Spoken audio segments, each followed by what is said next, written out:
Hi everybody, it's Kathy here and I'm joining you with day 7 of Follow a Sketch February, and this is the double layout that we are following for this day. I can hardly believe that it's day 7 and I had every intention of doing more, but work is back in play. So I have made a selection of papers for this layout. They are from all different collections, and some of them of course are scraps that I'm using up just to fill in the pieces on the page. And I'm just working out the dimensions. So for the fishtail banners there, I'm going to cut them at 2 inches because they need to fit across the page, and they will tuck in on each other. I've got hearts and I've got the dots as well, and I do go looking for another piece of paper and I come up with a blue one in the end. Now these pieces of paper are all reflective of the colours in the photos, and I'm just going to put this one to the side for a moment because I just don't see how I can get that to work necessarily properly on the layout. So I'm going to begin by working out the placement of the papers on this layout. And to do that, I am going to put the 2 pages together. Now, I apologise, my working space does not work conducively for a double, but you will see the final full layout at the end where you can see how it all came together in the double. But I'm working across the pages at the moment, and that's allowing me to line up all the pieces correctly so that they fit on the layout as per the sketch.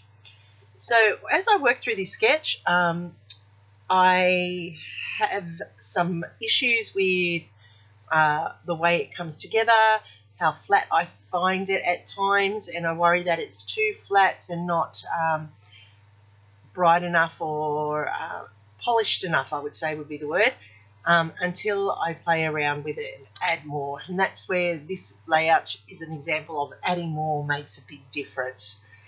So as you can see, the colours are very neutral. They're browns and greens and the blues of the environment, but they are also the colours in my photos. So that's why it's really important to match your photos and your papers so that you reflect a harmonious layout. So here's this blue paper that I went and found. It's got a script on it, but it's the right colour and matches the blue in the circles on that paper you can see there. Now, most of these papers are really old.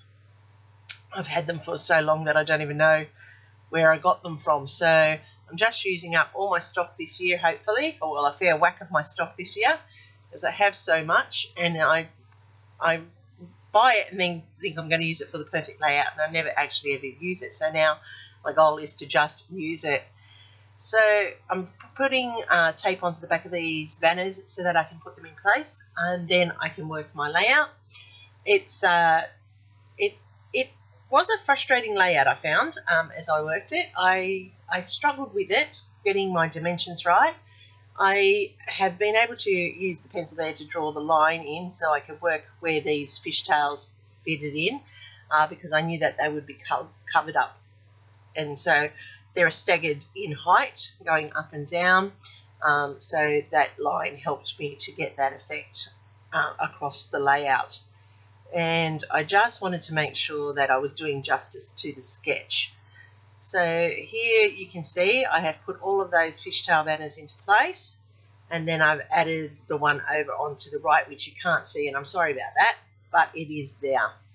Now I'm going to put in my strips across the bottom, and this is why I wanted to work it before I could pull them separate, because I just want everything to line up properly and accurately so that when I do put them in the album, they marry up. Now, of course, the chevrons here don't marry perfectly, and I do play around with it trying to get it to marry, but then I realise it's not that big a deal because most of it gets covered up anyway, and only a really discerning eye is going to find the difference in it when it's all together as a full layout. So I'm putting this one in and I'm covering it up as per the layout, and until I look at it and then I realise that I actually have to tuck things in and under as well. So I'm going to go with another strip of this green with the flower on it, and that's going to run from the banner to the banner.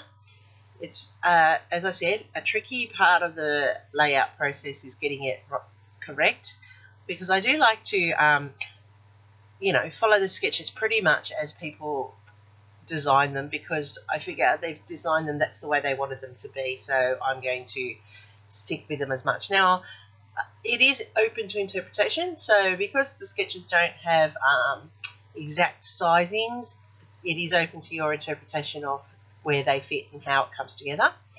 As you can see here, I'm now putting in another strip of that chevron-y paper, and it's going to sit in between the banner on the right hand side and with a little bit over onto the left. So that's why it was really important that I put these two together, so that when all of these pieces come together, they match up properly in the album. And I'm just measuring it off here to make sure that it fits into that space, and then I can place it down and start embellishing. So the trickiest part on this layout was getting the main structure of it. Now, I do leave a little bit of a gap there, which is fine because I still have the border to put in, and I have gone with my border punch, and I have done a decorative border punch there where the sketch has the scallops. I'm adding it here to the top, so I'm loving the colour scheme of the blues, the browns and the greens, and it just all marries so nicely together. Now I'm separating the pages so that I have a left and a right hand page, and now I can work the whole layout independently of each other. To do my embellishments for this one, I have these really cute monkey stamps. So I am going to stamp the 3 monkeys, because these are 3 cluster spots, and I'm going to use the 3 monkeys on the cluster spots. And I do like my stamping platform. It allows me to get a crisp stamp across all the time, because if it's not clear, I can then go back and put it in the same place. I'm also using Copic markers to colour the monkeys, and I do love the effect that it has on these by using the Copics. So I start generally with the darker colours and work my way to the lighters, but in this case for the branch I did the light then the dark, and it's come up looking a bit more realistic for this one.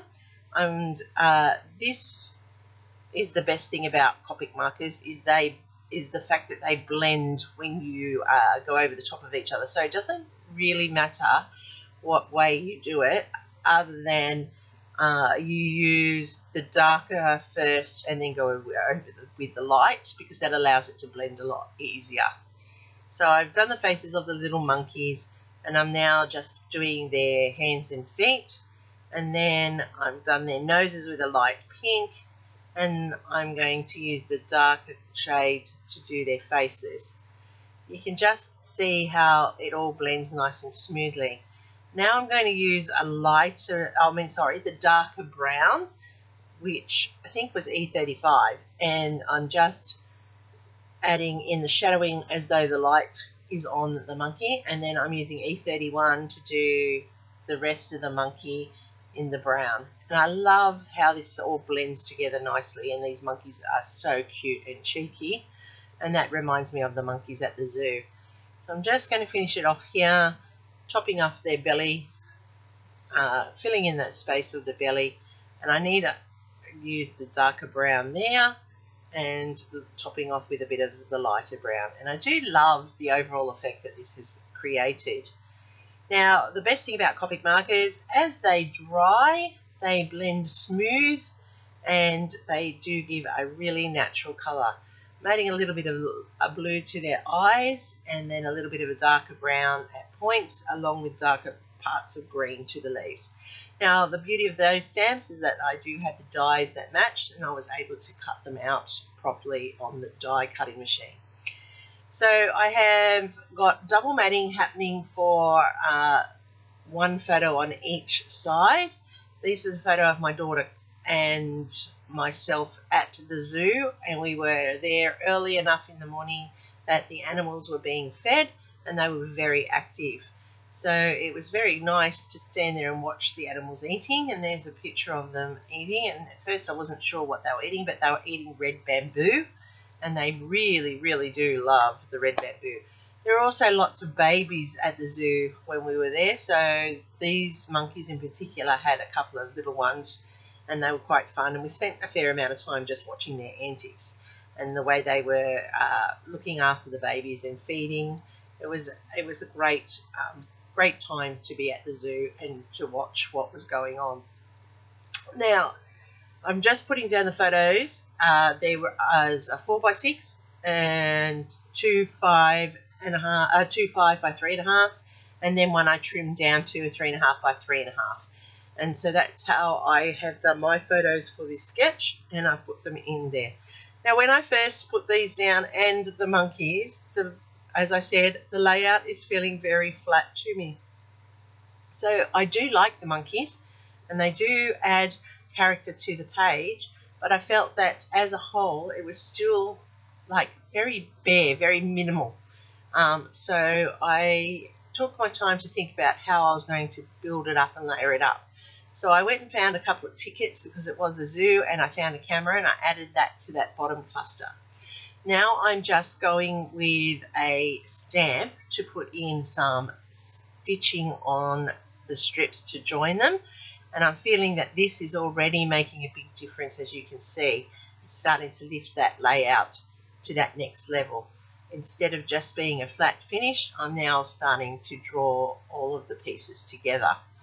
And I'm just going to put some stamping across this top one as well, and that adds that messy stitching, as you can see, and I'm loving the effect of that. It looks so natural and real on the page that it's now drawing the eye across the page so much better.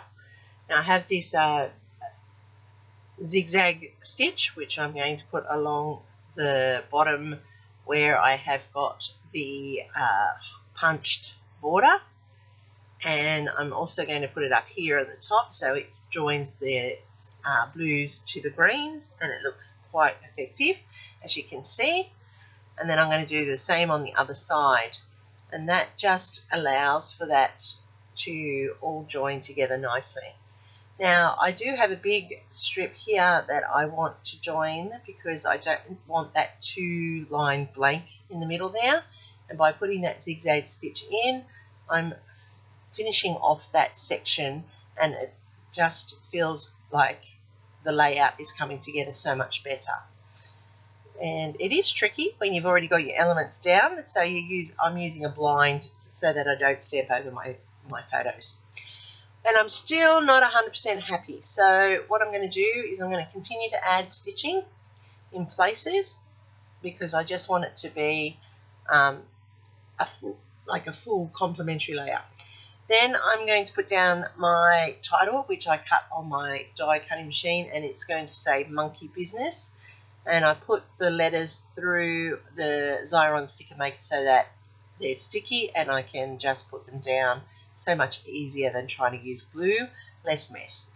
Until I get to the last S and I realise I put it around the wrong way, and I still have to use the glue anyway because I now need to glue it where I had previously had the others stuck. So there's my title in place, and it's starting to look almost right, but the fishtail banners are fading into the background. So what I do is I take my fine line black pen and I'm going to outline them, and I'm just going to trace around each of the banners. At first I thought I just only need to do the blue ones and run my pen around the edges of the blue, but when I did that I realized no, I now need to do all of them because it looks a bit silly and a bit faded, and that's because of the color tones, but it is also something that you can fix either with distress inking, or you could matte each of those pieces on darker cardstock so that they pop as well. But just by using that fine black outlining, I've made them pop off the bottom of the flat layout, and now it's looking so much better. So there's that layout coming together nicely. The last thing I need to do is put in some journaling, and it's really important that you put your journaling in, tell the story of the photos so that people who are looking at the photos know what is happening. And all I'm just saying is that we were at the zoo early enough to see the monkeys and at feeding time and mucking around with their feed. So I'm going to put on the date stamper, and I do know the date because that was the day before I went to the hospital and got diagnosed with my illness. So I do know what day that was. I'm going to finish it off by adding in some pink fresh gems, and these are the green ones, which are really beautiful and sparkly and multifaceted, and I'm just putting them into the 3 cluster points just to build that extra finish point on the layout, build up that visual triangle. And I am only doing sets of 3, and they all come together. And then the last thing I'm going to do is I'm going to add some ink splatters. And I was looking for a brown, but I ended up settling on the black because I think the black would stand out just a little bit better given the colours already on the layout. And I'm quite happy with how this has now come together. This is now, to me, a finished layout. And so as I said, I will show you the close-ups, but it's better at the end when you see them in the individual stills so that you can see the whole layout together. But all those stitches make a big difference. The ink splatters add that little bit of extra detail. That stamp being coloured is a great addition to the page. And look how cute that monkey is. So that's the left-hand page, and this is the right-hand side of the layout.